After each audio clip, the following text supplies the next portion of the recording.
Hi everyone. So as I did last year, I'm just going to give an update on the GStreamer element about Video4Linux.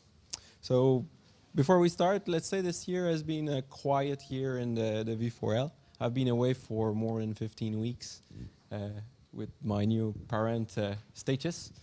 So it had an important impact. So since 1.8, there's few things that actually changed still. And I need my notes here for who did that. So there was an addition of the G selection support. That's part of an effort to try to modernize a bit our V4L code.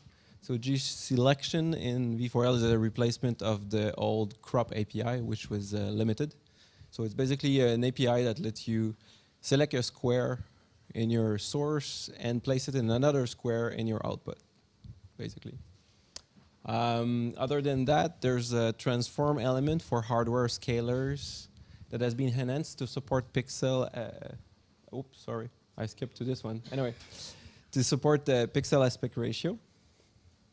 So both of these actually have been done mostly by Philip Zabel and Bingham, and Peter Siderer from Philip Zabel is working for Pengutronics.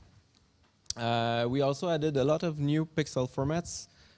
For those that knows a bit V4L, there's a lot of ambiguities. They have pixel formats that can be with alpha or without alpha.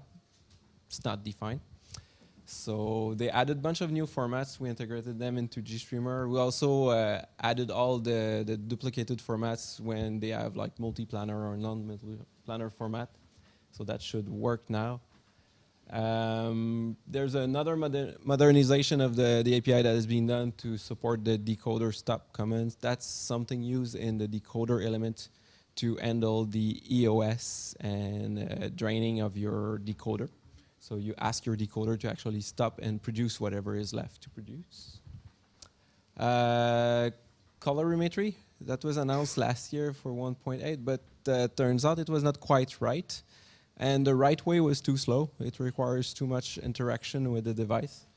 But we still enhanced it, and at least the colorimetry is now auto-discovered, and it seems to work. I've tested it with a bunch of devices, and now, does it display right? I would need better tools to test this.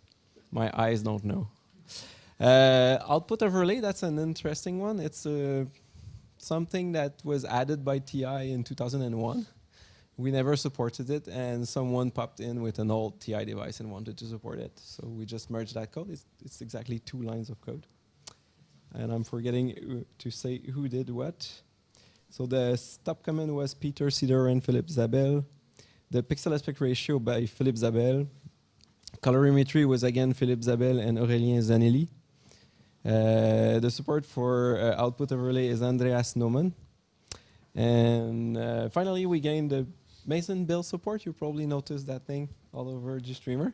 So everybody got that by Nirbik. And a bunch of bug fixes. There was leaks, there was crashes, infinite loops.